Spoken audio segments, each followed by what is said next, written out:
ఇప్పుడు గత కొంతకాలంగా మనం చూస్తున్నాం యూరియా కొరత వస్తుందని చెప్పి రైతులు కూడా చాలా ఆందోళన చెందుతున్న విషయం అయితే మనకు తెలిసిందే.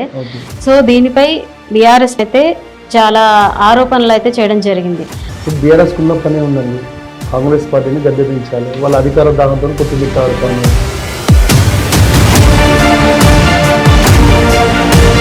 గత 10 ఏళ్లలో వాళ్ళు చేసిన ఆకృత్యాలు అసలు వివరించలేని ఎన్నో. ఎలా ఒక సంజయ్ ఏడవేయండు, బండి సంజయ్ గారు, ఆయన వల్ల ఆయన ఉడకలేడు, ఉడికేయలేడు. రేవంత్ రెడ్డి గారు అనే వ్యక్తి లేకపోతే కాంగ్రెస్ పార్టీ లేదు. First question. మా యొక్క ఎజెండా ఏంటంటే రాహుల్ గాంధీ గారిని ప్రధానమంత్రిగా చూడడం నా ఎజెండా.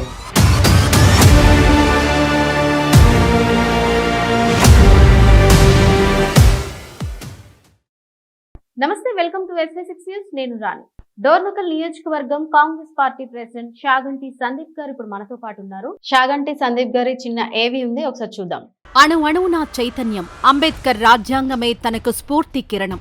125 ఏళ్ల ఘన చరిత్ర కలిగిన కాంగ్రెస్ పార్టీకి క్రమశిక్షణ కలిగిన సైనికుడిగా కాపు కాయడమే తన అంతిమ లక్ష్యం. 10 ఏళ్ల బీఆర్ఎస్ అవినీతి అరాచక పాలనపై అలుపెరగని పోరాటం చేసిన యువ నాయకుడు. యూత్ కాంగ్రెస్ కార్యకర్తగా మారుమూల గ్రామాల్లో పర్యటించి జనం నాడి పట్టి గెలుపు కోసం కృషి చేసిన సేవకుడు. ఆయనే నమ్మిన సిద్ధాంతం కోసం ఎత్తిన జెండా దించకుండా, కేసులను లెక్క చేయకుండా అసమాన పోరాటం చేసిన డోర్నకల్ ముద్దు బిడ్డ యూత్ కాంగ్రెస్ నాయకుడు షాగంటి సందీప్. తండ్రి ఓ సామాన్య ఆటో డ్రైవర్, తల్లి పసిపిల్లలకు చదువుల తల్లిని పరిచయం చేసే అంగన్వాడీ టీచర్. పువ్వు పుట్టగానే పరిమళించినట్టు సందీప్ చిన్నతనం నుంచే చురుకైన ఆలోచనలతో తోటివారికి తోడ్పడేవాడు. శివాజీ తల్లి జిజియాబాయిలా సందీప్ తల్లి చిన్నతనం నుంచే నాయకత్వ లక్షణాలు నూరిపోసింది.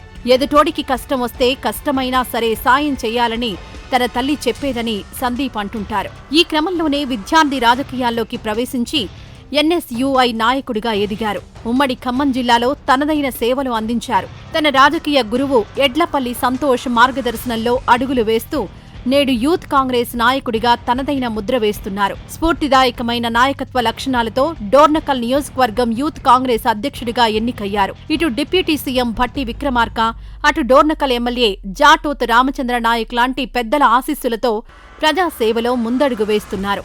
సీఎం రేవంత్ రెడ్డి మాటలంటే తనకెంతో స్ఫూర్తి అని, ఆయనకున్న మాస్ ఫాలోయింగ్ కు తను వీరాభిమానిని అని అంటారు. జనాకర్షణలో ఆయనకు ఆయనే సాటి అని చెబుతుంటారు సందీప్. కాంగ్రెస్ కార్యకర్తగా ప్రజాసేవకు అంకితమవుతూ ప్రియతమ నాయకుడు రాహుల్ గాంధీని ప్రధానమంత్రిని చేయాలన్న సంకల్పమే తమదని అంటున్న షాగంటి సందీప్ కు ఆల్ ది బెస్ట్ చెబుతోంది SV6 న్యూస్. గ్రామ స్థాయి నుంచి దేశ స్థాయి కాంగ్రెస్ పరిస్థితి, అలాగే కాంగ్రెస్ పార్టీ ప్రవేశపెట్టిన పథకాల గురించి కానీ, సంక్షేమ పథకాలు, అసలు క్షేత్రస్థాయిలో ప్రజలు ఏమనుకుంటున్నారు, కాంగ్రెస్ పార్టీ గురించి, కాంగ్రెస్ పార్టీ రాజకీయాల గురించి తదితర అంశాలపై ఆయనతో మనం మాట్లాడి తెలుసుకుందాం. నమస్తే సందీప్ గారు.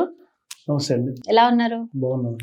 అసలు గ్రామీణ యువత రాజకీయాల వైపు రావడం అంటేనే అసలు మామూలు విషయం కాదు. అందులోనూ గిరిజన ఆదివాసీ నుంచి రావాలంటే యూత్ అసలు ఎలా ఉంది? మీరు అసలు రాజకీయాల్లోకి ఎలా వచ్చారు? మాది మహబూబాబాద్ జిల్లా. ముందుగా SV6 న్యూస్ ఛానల్ వారికి, ప్రేక్షకులందరికీ, అలాగే రాణి గారికి ముందుగా మీకు అందరికీ నమస్కారం. యూత్ కాంగ్రెస్ పక్షాన మాది మహబూబాబాద్ జిల్లా, డోర్నకల్ కాన్స్టిట్యున్సీ. మాది మొత్తం గిరిజన ప్రాంతం అండి. మహబూబాబాద్లో ఆదివాసులు ఎక్కువ ఉంటారు, మా డోర్నకల్లో పూర్తిగా గిరిజన సామాజిక వర్గం చెందిన వాళ్ళు ఎక్కువ ఉంటారు. మేము ఫస్ట్ నాది విద్యార్థి రాజకీయం ఖమ్మం నుంచి స్టార్ట్ అయింది. అది 2009 ఎండింగ్లో NSUI, national student union of India Congress విద్యార్థి విభాగం ద్వారా నేను రాజకీయాలకు రావడం జరిగింది. అప్పుడు చదువుతున్న క్రమంలో కాంగ్రెస్ పార్టీలో ఒక విద్యార్థి విభాగం ఉండేది NSUIలో. మేము మెంబర్షిప్ తీసుకుని దాంట్లో ఎలక్షన్లో ఫైట్ చేసి ఒకసారి ఖమ్మం జిల్లాలో, అంటే మీరు తెలుసుకోండి ఎంత సముచితమైనటువంటి జిల్లా అంటే ఆ రాజకీయాలన్నీ డిఫరెంట్గా ఉంటాయి. యువతని ప్రోత్సహిస్తూనే యువతతోనే ఫ్లెక్సీలు అవి చేస్తూ కేసులో బారిన పడ్డ వ్యక్తులు మేము ఎలక్షన్లు ఉంటాయి NSUIలో కూడా. రాహుల్ గాంధీ గారు 2005లో national student union of India Congress విద్యార్థి విభాగం ఎలక్షన్ విధానం ఉంటుంది మాకు. అందులో భాగంగా ఖమ్మం నుంచి నా విద్యార్థి దశ నుంచి నా రాజకీయాల్లో రంగప్రవేశం చేయడం జరిగింది. మీ ఫ్యామిలీ బ్యాక్గ్రౌండ్ ఏంటి అసలు? మా ఫ్యామిలీ బ్యాక్గ్రౌండ్ వచ్చేసి ముందుగా మా నాన్నగారు ఒక సాధారణ ఆటో డ్రైవర్, మా అమ్మ ఒక అంగన్వాడీ టీచర్, మా భార్య వచ్చేసి ప్రైవేట్ టీచర్, మా చెల్లెలకి వచ్చేసి MLHPగా వర్క్ చేస్తూ ఉన్నారు. ఒక ఆటో డ్రైవర్ కుమారుడు, అంగన్వాడీ టీచర్ తల్లి. సో మీరు అసలు అసెంబ్లీకి ప్రెసిడెంట్ గా ఎలా అయ్యారు అసలు? నేను ఖమ్మంలో నేర్చుకున్న విద్యతో పాటు రాజకీయ విద్య కూడా నేర్చుకోవడం జరిగింది. నేను సుస్థిర రాజకీయాల్లోకి రావాలి, రాజకీయాల్లోనే ఉండాలని చెప్పేసి నేను గత 15 సంవత్సరాల నుంచి నేను పోరాడుతూనే ఉన్నాను. నా మీద ఇప్పటి 18 కేసుల దాకా ఉండేవి. అవి BRS 14 సంవత్సరాలు నా మీద పెట్టి కేసులన్నీ కొట్టేపించుకొని నా స్థానికంగా నన్ను మహబూబాబాద్ జిల్లా కావడం వల్ల నేను ఈ డోర్నకల్ అసెంబ్లీ నుంచి కంటెస్ట్ చేయడం, నేను గెలవడం జరిగింది. నాకు ఫ్యామిలీగా సపోర్టెడ్గా ఫ్యామిలీ కూడా నాకు ఎప్పటికీ వెన్నంటి ఉండి ప్రోత్సహిస్తూ ఉండేటం. ముఖ్యంగా మన ఇంట్లో ఏదన్నా ప్రాబ్లం అవుతే ఎక్కువ మనం ఫాదర్ కి ఎక్కువ భయపడతాం. సో మీ ఫాదర్ ఎలా సపోర్ట్ చేసేవారు మీకు? మా నాన్నగారికి కూడా ఎప్పటి నుంచో రాజకీయాలంటే మక్కువ ఎక్కువ. ఆయన ఒక వార్డ్ మెంబర్ కాకపోయినా కూడా ఆయన కాంగ్రెస్ పార్టీ కోసం పనిచేసిన వ్యక్తి. ఇప్పటి నుంచి కాదు, ఒక 30 సంవత్సరాల క్రితం నుంచి కూడా ఆయన చాలా పాత క్లాత్లలో కూడా 30 రూపాయల మీటర్ ఉండే మేడం అప్పట్లో. అప్పటి నుంచి కూడా కాంగ్రెస్ పోస్టర్లలో ఆయన పేరు సాధారణ ఒక కార్యకర్తగా వేసుకొని ఒక నిక్కసైన కాంగ్రెస్ కార్యకర్తగా ఉండడం ఆయన చూసి నేను రాజకీయాలకు రావాలని ఆయన చూసి నేర్చుకున్నాను. మా నాన్నగారు కూడా నన్ను ప్రోత్సహిస్తూ ఉంటాడు. ఎప్పటికీ రాజకీయాల్లో కూడా నాకు ఎప్పటికీ వెన్నంటూ ఉంటాడు. కాంగ్రెస్ పార్టీ అంటేనే అందరికీ తెలుసు, చాలా సముద్రం, పెద్ద సముద్రం అని చెప్పుకోవచ్చు. సో ఇందులోకి, ఈ పార్టీలోకి రావాలంటే ఆషామాస సమస్య కూడా కాదు. సో మీరు ఈ పార్టీలోకి అసలు ఎలా వచ్చారు? చెప్పాను కానీ రాణి గారు ఇంతకుముందు, నా విద్యార్థి దశలోనే నేను కాంగ్రెస్కి నేను కాంగ్రెస్ ఈ సిద్ధాంతాన్ని, కాంగ్రెస్ సంబంధించినటువంటి ప్రతి ఒక్కటి national student union of India విద్యార్థి విభాగంలో అదొక అనుబంధ సంస్థ ఉండేది. దానివల్ల నేను ఆకర్షితున్నైనా. అందుకే నాకు కాంగ్రెస్ పార్టీ అంటే మక్కువ ఎక్కువ. By birth Congress, by death Congress లెక్కనే నేను పార్టీ కోసం పనిచేస్తూ కాంగ్రెస్ పార్టీలోనే నాకు ఇష్టం కూడా కాంగ్రెస్ పార్టీలో నేను కొనసాగుతూ ఉన్నాను. అంటే కాంగ్రెస్ అంటేనే కుమ్ములాటకు పెట్టింది పేరు అని చెప్పేసి అంటారు. సో మీరు ఈ ప్రధానంగా ఈ పార్టీలోకి రావడానికి అసలు ఎవరు, అంటే మీ వెనక నడిపిస్తున్నది ఎవరు? సో మీకు బాగా సపోర్ట్ చేసేది ఎవరు? ఇక్కడ రాణి గారు, ఖమ్మం జిల్లాలో నేను రాజకీయాల్లోకి వచ్చినప్పుడు నా గురువు గారు ఎడ్లపల్లి సంతోష్ గారు ఉండేది. ఆయన జిల్లా ప్రెసిడెంట్గా NSYలో కొనసాగేటాడు. ఆయన అనుచరుడుగా నేను ఒక ఉపాధ్యక్షుడిగా, ఒక 2 సార్లు జనరల్ సెక్రటరీగా ఆయనతో పాటు నేను విద్యను అభ్యసించడం జరిగింది. ఇక రాజకీయ గురువు, రాజకీయంగా ఆయన దగ్గర నేర్చుకొని నేను రాజకీయంలో ముందుకు పోతా ఉన్నాను. నాకు ఆయనే ఫస్ట్ నుంచి నాకు గురువు. ఖమ్మంలో రాజకీయాలు నేర్చుకొని నేను ఇప్పుడు స్థానికంగా నన్ను మహబూబాబాద్ జిల్లా వాస్తవ్యం. విద్యార్థి దశ ఏమో ఖమ్మం. ఇప్పుడు నాకు మ్యారేజ్ అయింది, 2 పిల్లలు. నా సుస్థిర వచ్చేసి మాది ఒక విసంపల్లి గ్రామం, చిన్నగూడూరు మండలం. మీరు చిన్నగూడూరు మండలం అంటే మీకు ఒక గుర్తొచ్చి ఉంటారు, దాశరథి కృష్ణమాచార్యులు గారని ఒక కవి ఉండేవారు. ఆయన నిజాంలకు ఎదురున్నటువంటి వ్యక్తి. ఆయన పుట్టిన నేలలో, గడ్డ మీద మేము కూడా పుట్టినాం. సో ఒక యుద్ధ భూమి లాంటిది అన్నట్టు మాది మహబూబాబాద్ జిల్లా అంటే యుద్ధ భూమి లాంటిది. ఎప్పుడైనా సరే మీరు ముందుకు గమనించుంటారు. జగన్ కూడా ఆ టైంలో, ఉద్యమం టైంలో కూడా రాళ్లతోటి ట్రైను సంబంధించిన యాత్ర చేస్తుంటే కూడా ఆపినటువంటి ఉద్యమ గడ్డ మహబూబాబాద్ జిల్లాలో. నిజంగా నేను ఆ ఏరియాలో పుట్టడం, దాశరథి కృష్ణమాచార్య గారి పుణ్యభూముల దగ్గర పుట్టడం నేను చాలా అదృష్టం చేసుకున్నాను భావిస్తాం. అంటే ఖమ్మంలో మీరు విద్యాభ్యాసం చేసా అంటున్నారు ఒక విద్యార్థుడిగా, and at the same time Mahabubabad నుంచి ఈ రాజకీయాల్లోకి కాంగ్రెస్ పార్టీకి వచ్చిన, అది లోకల్. ఆన్ లోకల్ గా ఏమన్నా ఇష్యూస్ ఏమన్నా వచ్చిన సందర్భాలు ఏమన్నా ఉన్నాయా? తప్పకుండా ఉంటాయి రాణి గారు. ఎందుకంటే ఇప్పుడు ఇన్ని సంవత్సరాల నుంచి, 15 సంవత్సరాల నుంచి కాంగ్రెస్ పార్టీలో చాలా మంది ఉన్నారు. వాళ్ళని అందరితో పాటు ఇప్పుడు 15 సంవత్సరాల నుంచి వాళ్ళు అక్కడ మహబూబాబాద్లో, ఇప్పుడు మా మరిపేడ మండలంలో కానీ, చిన్నగూడూరు మండలంలో కానీ ఎంతో మంది సీనియర్ నాయకులు, నా వయసులో కూడా ఇప్పుడు అక్కడ ఉంటా ఉంటారు. 2014-15లో కూడా వాళ్ళు అక్కడ రాజకీయాలు చేస్తూ ఉంటారు.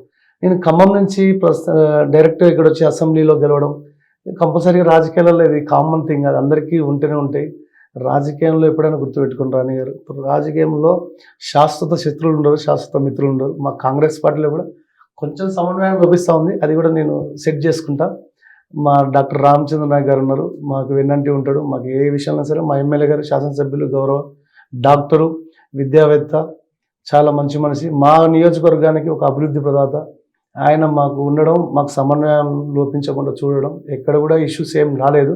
లోపల ఉండే వాళ్ళకు మనసులో ఉంటుంది, దాన్ని బేసికల్గా మనం అయితే ఏం చెప్పేది లేదు.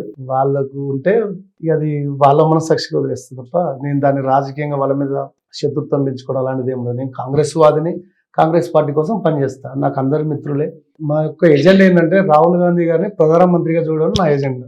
నా లైఫ్లో నా రాబోయే రోజుల్లో ప్రధానమంత్రి అయ్యే భావి భారత ప్రధాని రాహుల్ గాంధీ గారు.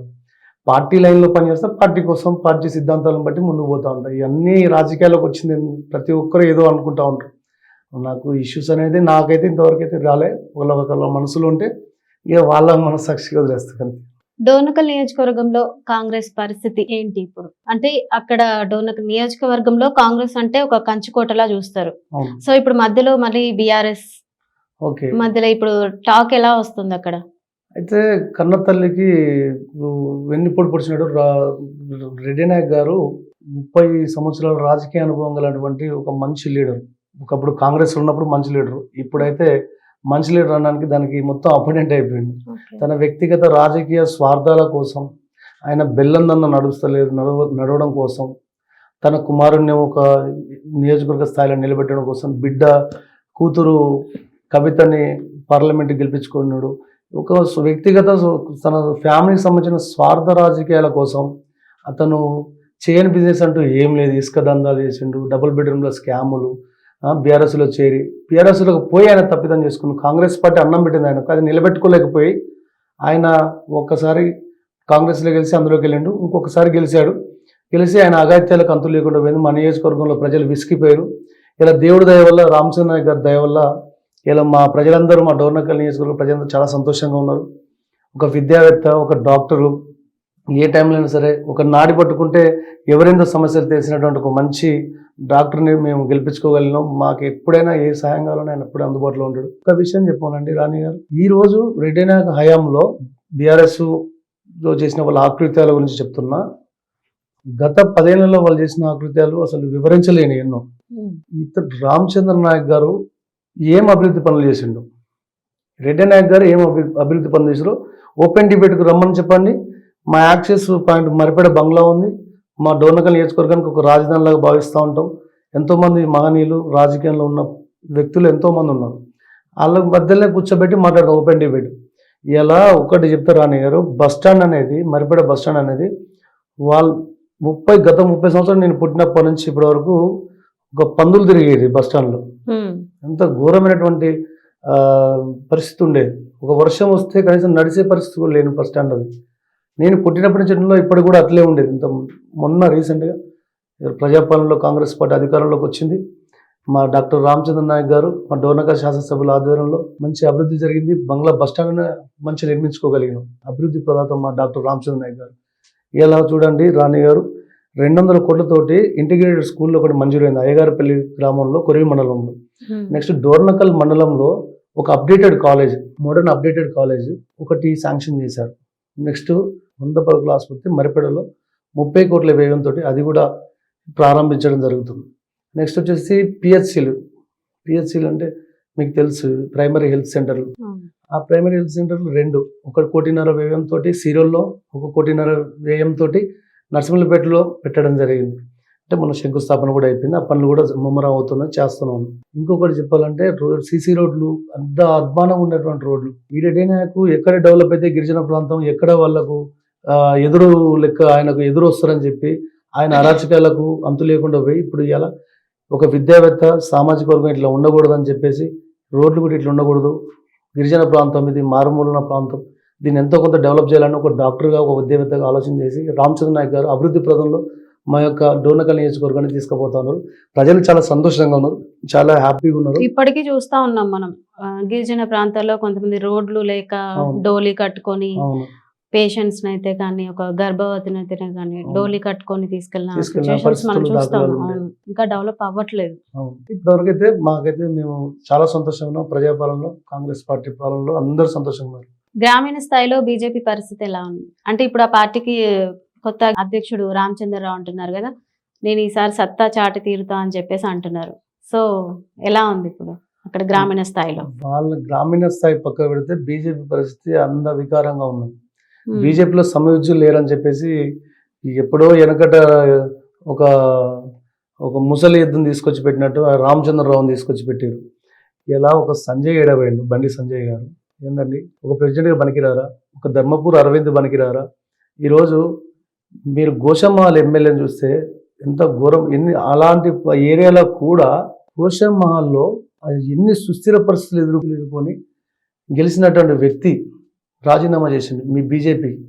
అలాంటి గొప్ప గొప్ప లీడర్లు కూడా పనికిరాని ఒక రామచంద్ర నాకు ఎవరికి తెలియని ముక్కు తెలియని వ్యక్తిని తీసుకొచ్చి ప్రెసిడెంట్ చేశారు.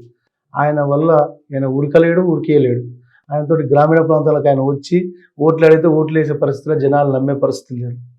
ఇది రామచంద్రరావు గారి పరిస్థితి. అంటే బీజేపీ వాట్సాప్ యూనివర్సిటీ వల్ల కాంగ్రెస్ పార్టీకి గట్టిగా తగులుతుందన్న విశ్లేషకుల మాట అంటున్నారు. మరి సోషల్ మీడియాని వాళ్ళు ఎక్కువ నమ్ముకున్నారు. సోషల్ మీడియాలో కావాలని చెప్పేసి వీడియో మార్ఫింగ్లు, రాహుల్ గాంధీ మీరు అనుచిత వ్యాఖ్యలు చేయడం, ముస్లింలని ఎంకరేజ్ చేస్తుందని చెప్పి వాళ్ళ తాతగారైనటువంటి ఇందిరాగాంధీ గారి వాళ్ళ హస్బెండ్ వచ్చేసి మన ఫిరోజ్ గాంధీ వేరు, గాంధీ వేరు, ఆయనని తీసుకొచ్చి ముస్లింలు అని చెప్పేసి వీళ్ళు.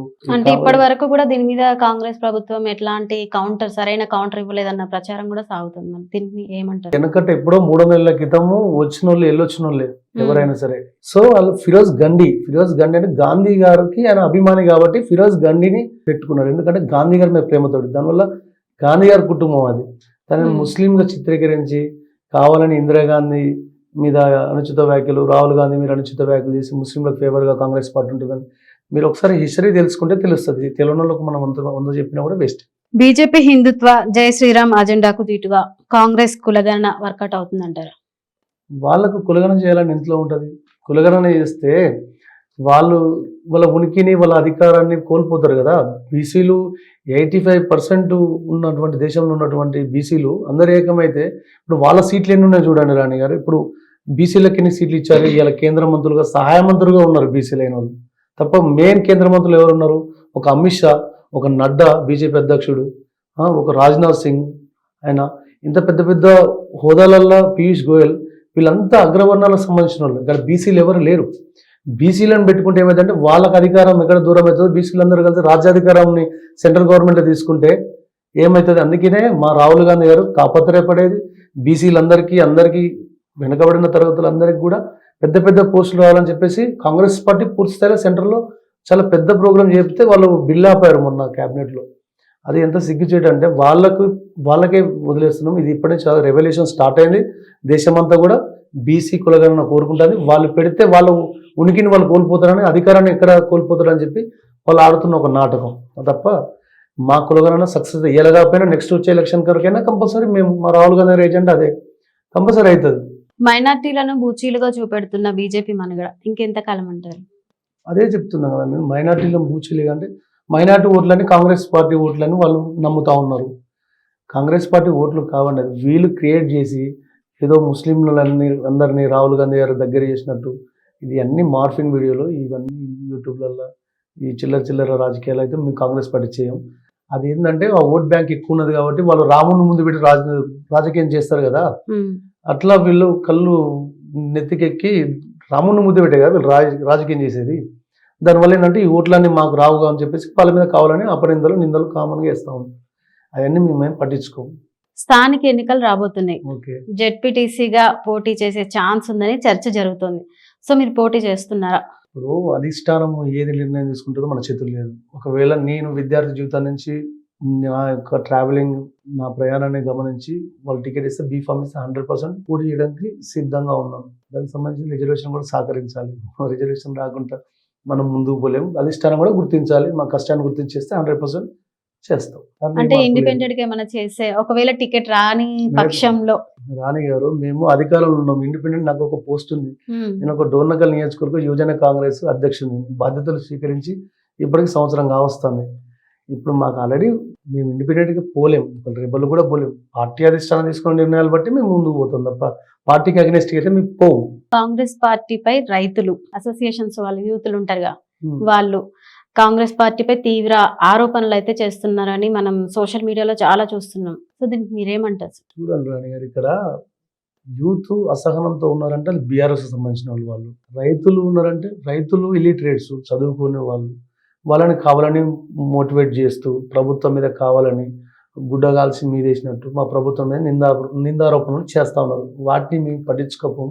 రైతుల నిష్పక్షపాతలు 80% రైతులకు అన్యాయం జరగకుండా రేవంత్ అన్న సర్కార్ పర్ఫెక్ట్గా పనిచేస్తూ ఉంది. మీ యువతకు చేయాల్సిన కానీ మేము చేస్తున్నాం. వాళ్ళకి అర్థం కాకపోతే మరి వాళ్ళకి తెలియాలి అది.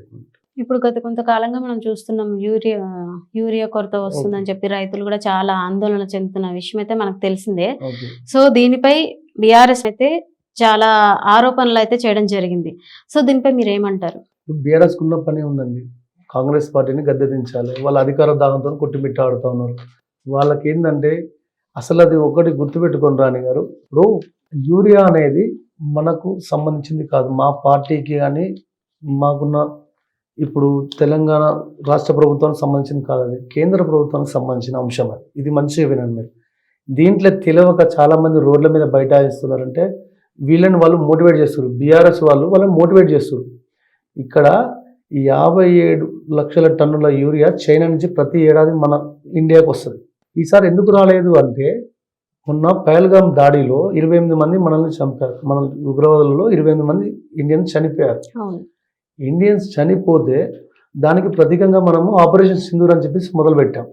సింధు నది జలాలని ఎప్పుడు పాకిస్తాన్కి పోతూ ఉండేది, వాటిని ఆపినాం. దానికి పాకిస్తాన్ వాళ్ళకు చుక్క నీరు కూడా అందలేదు.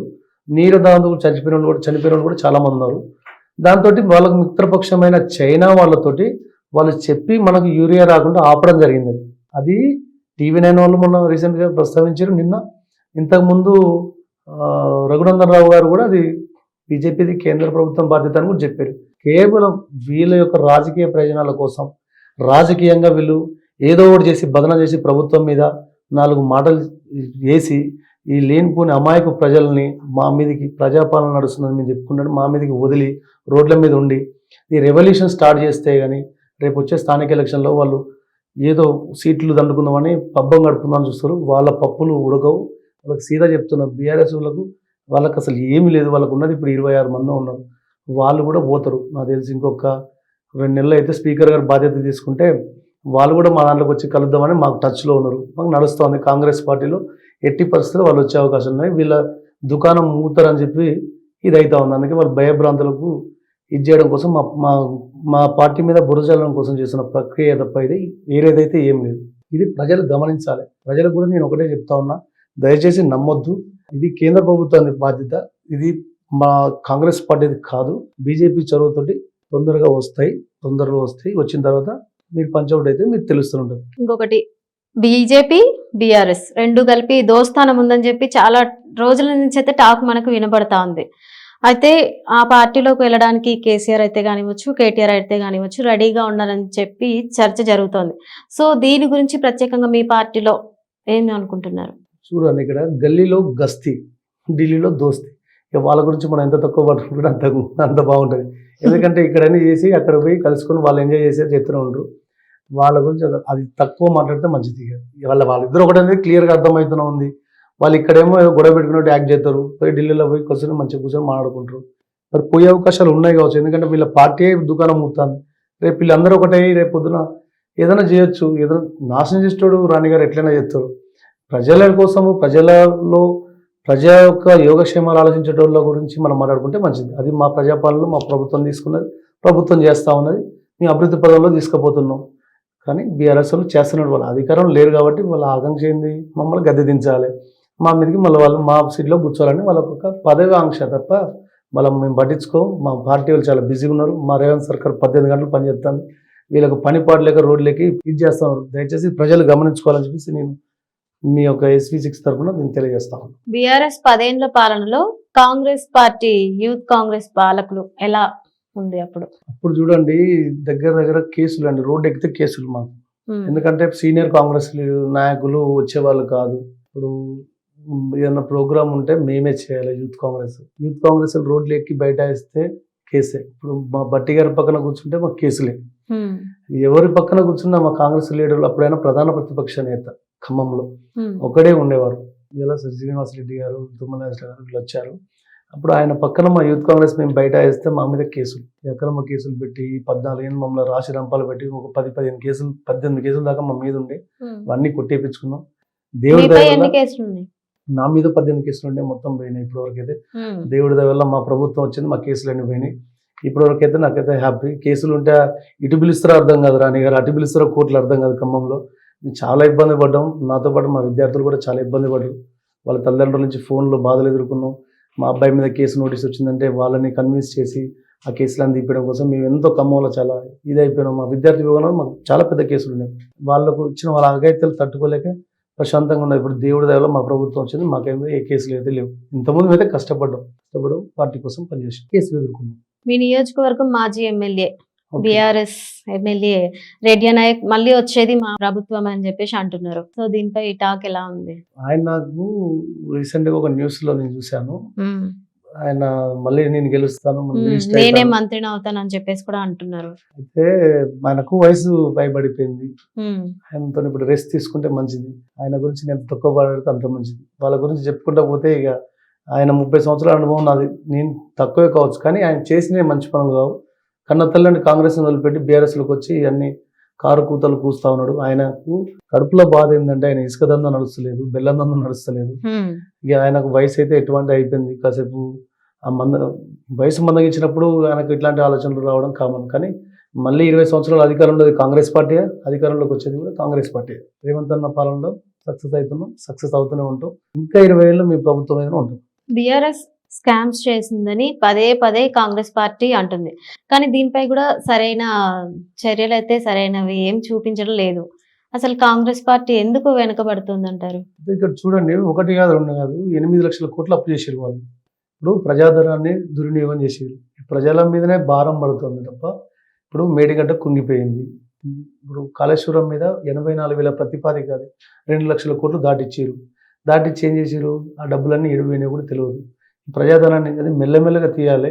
బండ కింద చేయబడ్డది కాబట్టి మా రేవంత్ సర్కార్, మా బట్టి విక్రమ్ అందరూ, మాకున్నటువంటి ఇరిగేషన్ మినిస్టర్ ఉత్తమన్న కూడా అందరూ దాని మీద జరుగుతూనే ఉంది. వాళ్ళు పెద్ద స్కామ్ కాళేశ్వరం, దాని మీద కూడా మన చర్చ జరిగింది. వాళ్ళు చేసిన 1-2 అని చెప్పలేమండి, చాలా ఉన్నాయి. కాకపోతే పెద్ద స్కామ్ కాళేశ్వరం. ఆ డబ్బులు ఎట్లా తీయాలా, ఎట్లా వెనక్కి తీయాలనేది మా ప్రభుత్వం, మా నాయకులు చూసుకుంటారు. రాణి గారు, ఇక్కడ ఏంటంటే బీఆర్ఎస్ స్కాములు కాళేశ్వరంది.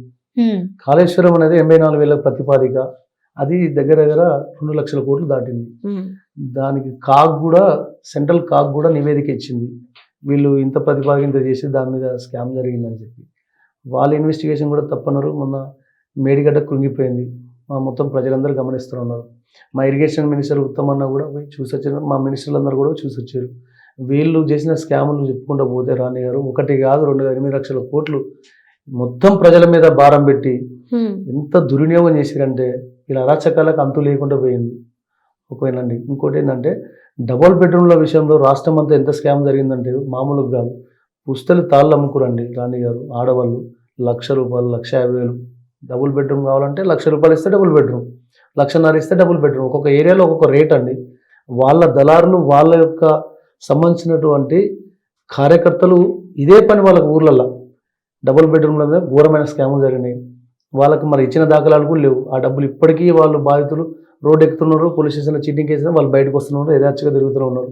దానికి మా ప్రభుత్వం తీసుకునేది ఏంటంటే ఇంకా బాధితులు అందరూ ఎంతమంది ఉన్నారో అందరూ కూడా వచ్చి వాళ్ళ వేదన అనేది ఎమ్మెల్యేకు, స్థానిక ఎమ్మెల్యేలు చెప్పుకుంటే 100% వాళ్ళకి కూడా న్యాయం చేస్తాం. వాళ్ళకి ఇగో వస్తుంది అగో వస్తుంది అని చెప్పి మభ్య పెట్టుకుంటే పబ్బం గడుపుతూ ఉన్నారు. ఘోరమైన స్కామ్ చేశారు. ఇంకొకటి ఏంటంటే ఇసుక దందాలు. మా ఏరియాలో అయితే డోనకల్ నియోజకవర్గంలో భయంకరమైన ఇసుక దందాలు. ఈ ఒక్క ఇంటికి 2 ట్రాక్టర్లు ఉంటాయి రాని గారు, నమ్ముతారో నమ్మరు. ఇక అదుపు లేదు, ఒక పోలీసు వాళ్ళు కూడా ఆపే పరిస్థితి లేదు. భూగర్భ జలాలు దెబ్బతిండిపోతున్నాయి. ప్రజలకు నిద్ర లేని రాత్రులు, నిద్ర కూడా ఉండేది కాదు. వాళ్ళకి కొంతమంది యాక్సిడెంట్లో కూడా చనిపోయిన ఉన్నారు. నైట్ పూట నడుచుకున్న పోతే కనపడక ట్రాక్టర్కి. కనీసం ఆ డ్రైవర్లకు కూడా లైసెన్స్ ఉన్నది కూడా లేదు. చిన్న పిల్లలు కూడా డ్రైవర్గా మారారు. గిరిజన ప్రాంతం కదా మొత్తం, అట్లా ఉండి యాక్సిడెంట్లు చేసిన బాబతులు అవన్నీ ఎడిపోయినాయి. వీళ్ళు చెప్పుకుంటూ పోతే చాలా ఘోరంగా ఉన్నాయి. వీళ్ళు చేసినాయి చాలా పెద్ద తప్పులు చేశారు. ఈ హైదరాబాద్లో కూడా డబుల్ బెడ్రూమ్ స్కామ్లు కూడా మస్తుగా ఉన్నాయి. చెప్పుకుంటూ పోతే చాలా ఉంటాయి. వాళ్ళ పాపం పండింది కాబట్టి మేము మళ్ళీ అధికారంలోకి వచ్చాం. పాలన మంచిగా ప్రజా పాలనలో ముందుకు పోతా ఉన్నాం, మంచిగా కొనసాగుతుంది, హ్యాపీగా ఉన్నారు ప్రజలంతా. ఇప్పుడైతే రేవంత్ రెడ్డి రేపటి రోజున బీజేపీ పార్టీలోకి చేరతారని కొందరు విమర్శిస్తున్నారు. దీనికి మీ సమాధానం ఏంటి? రేవంత్ రెడ్డి గారు అనే వ్యక్తి లేకపోతే కాంగ్రెస్ పార్టీ లేదు. ఫస్ట్ నేను అడిగేది, కాంగ్రెస్ పార్టీ లేదు. ఆంధ్రలో చూసుకున్నా ఎటు చూసుకున్నా చచ్చిపోయిన పార్టీని రేవంత్ రెడ్డి గారు వచ్చిన తర్వాతనే బతికిచ్చారు. కాంగ్రెస్ పార్టీ ఎక్కడుందండి తెలంగాణలో? ఒక్క దగ్గర చెప్పండి, ఎవరన్నా యాక్టివ్గా ఉన్న వాళ్ళు ఎవరంటే చెప్పండి. ఎవరు లేదు. ఓన్లీ రేవంత్ అన్న దగ్గరుండి పార్టీని 2 భుజస్తంభాల మీద మోసుకుంటూ ఈ రోజు వరకు తీసుకొచ్చి అధికారం తీసుకొచ్చింది రేవంత్ రెడ్డి గారు. బీజేపీలో పోతారంటే ఎవరు నమ్ముతారు, దేనికి నమ్ముతారు? అదన్నీ ఉత్తి ట్రాష్, ఎవరో కావాలని ఆయనని అట్లా మభ్యపెడితే పోయే వ్యక్తి కాదు. ఎన్నో దాడులు ఎదుర్కొన్న వ్యక్తి. గత ప్రభుత్వంలో ఆయన ఇంటి మీదకి ఆయన కూతురు పెళ్లి కూడా తీసుకపోలేదు. చెంచల్ కూడా జైల్లో ఉన్నాం మా రేవంత్ అన్న. అలాంటి వ్యక్తి మీద అలాంటి అబండాలు ఎత్తే మేము కాంగ్రెస్ వాళ్ళం, మేము ఎట్లా నమ్ముతామండి? ఎన్నిటికి కూడా లెక్క చేయలేదు. అర్ధరాత్రికి తీసుకుపోయి అరెస్ట్ చేసిన దాఖలాలు ఉన్నాయి రేవంత్ రెడ్డి గారిని. రేవంత్ అన్న లేకపోతే కాంగ్రెస్ పార్టీ లేదు. కాంగ్రెస్ పార్టీ అధికారంలో ఉందంటే రేవంత్ రెడ్డి గారే కారణం. ఈ పార్టీని మళ్ళీ ఎప్పుడు తాకట్టు పెట్టరు.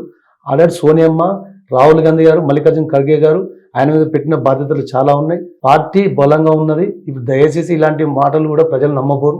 ఎట్టి పరిస్థితుల్లో కూడా రేవంత్ రెడ్డి గారు బీజేపీకి పోరు. గట్టి నమ్మకం ఉంది. గట్టి నమ్మకం ఏంది? 100% చెప్తున్నా బల్ల గుద్ది.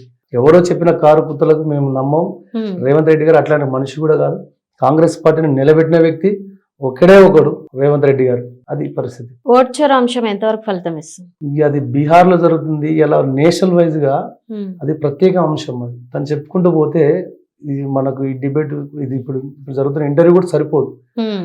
ఒక ఇంట్లో 4 ఓట్లు, ఒకే ఇల్లు, అదే హౌస్ నెంబర్ తో ఒక 10 ఇల్లులు ఉంటాయి. ఆ 10 మంది అందులోనే ఉన్నట్టు వాళ్ళే పోయి 4 ఓట్లు వేసుకుంటాడు. బీజేపీలో మొత్తం ఇది 60 లక్షల ఓట్లు ఉన్న ఒక ఏరియాలో 90 లక్షల ఓట్లు చూపిస్తాయి. 30 లక్షలు మొత్తం బీజేపీకి పడ్డ ఓట్లే. మళ్ళీ మీకు క్లియర్ అర్థమయ్యేటట్టు చెప్తున్నా వినండి. ఇప్పుడు 60 లక్షల ఓట్లు ఉన్నాయి ఎగ్జాంపుల్, 90 లక్షల ఓట్లు చూపిస్తున్నాయి. ఇప్పుడు పెరిగినాయి. ఆ 90 లక్షల ఓట్లలో ఇంటికి ఉన్న పేరే. ఇప్పుడు రాణి గారు ఉన్నారు. రాణి గారు అంటే 3 అదే ఇంటి పేరుతో అదే నెంబర్ తో 4 ఉండేవారు. ఆ 4 ఓట్లు వేస్తున్నారు. ఆ ఓట్లు అన్ని తీస్తే బూత్ లెవెల్ చూస్తే అవన్నీ బీజేపీకి పడ్డాయి. అక్కడ మాకు క్లియర్ గా అర్థమైంది ఏంటంటే అక్కడ మొత్తం ఇట్లనే దేశమంతా ఓట్ షేర్ చేసి ఈ ఛాయ్ వాళ్ళ మోడీ గారు వీళ్ళందరూ కలిసి ఆడుతున్న నాటకం. దాన్ని బయట పెట్టిన మా రాహుల్ గాంధీ గారు. నేషనల్ వైజ్ గొప్ప ప్రోగ్రామ్ అయింది. నేషనల్ అవేర్నెస్ వచ్చింది అందరికీ. చాలా ప్రత్యేకంగా అంశం మాట్లాడారు మీరు. ఓట్ చోరీ అనేది చాలా పెద్ద స్కామ్ అండి. అది వీళ్ళు అందుకే అధికారంలోకి వస్తారేమో. ఇదే జరుగుతూ ఉన్నది. ఇది 80% రాహుల్ గాంధీ గారు దీన్ని 80% వదిలిపెట్టాడు. దీని మీద జరుగుతున్న విచారణ కూడా జరిగింది. ఈసీకి కూడా కంప్లైంట్ చేయడం జరిగింది. కోర్టుకు కూడా వేసినాం. తొందరలో నివేదిక వస్తుంది. దేశం అంతా కళ్ళు తెరిసే పరిస్థితి. ఈ ఓట్ చోరీ అనే అంశం రాహుల్ గాంధీ గారు ప్రతిష్టాత్మకంగా తీసుకుంటూ 100% కళ్ళు తెరిచింది దేశం అంతా. ఇట్లా జరుగుతుందని చెప్పి కాంగ్రెస్ పార్టీ వైపే ఉన్నారు దేశ ప్రజలంతా. చూస్తా ఉన్నారు ఎలక్షన్ ఎప్పుడు వస్తున్నారు. రాహుల్ గాంధీ గారు ప్రధానమంత్రి అయితే నెక్స్ట్ సారి చూస్తా ఉన్నారు. ఈ ఓట్ చోరీ అంశం అర్థమైంది వాళ్ళకు. ఇంత సినిమా ఉందా, ఎన్ని రోజులు ఇది చేసి ఇట్లా గెలిచి రావేలని చెప్పి వాళ్ళని నమ్మబోరు ప్రజలు. రేపు రాబోయేది మా కాంగ్రెస్ ప్రభుత్వం సెంటర్లో మా పీఎం గారు, రాహుల్ గాంధీ గారు అయితే పెట్టుకోండి. థ్యాంక్ యూ సందీప్ గారు. చాలా విషయాలు ఎన్నో కాంగ్రెస్ గురించి, కాంగ్రెస్ పార్టీ గురించి మాతో ఎన్నో విషయాలు పంచుకున్నందుకు థ్యాంక్ యూ అండి. Thank you very much. ఇప్పుడు చూసినటువంటి SV6 ప్రేక్షకులందరికీ, మీకు అలాగే మీ యొక్క కెమెరామెన్లకు, బృందానికి అందరికీ నమస్కారం తెలియజేస్తున్నాను. యువజన కాంగ్రెస్ పక్షాన. So much. ఇక్కడ వరకు వచ్చి మాకు ఇంటర్వ్యూ ఇచ్చినందుకు థ్యాంక్ యూ సో మచ్. నమస్తే.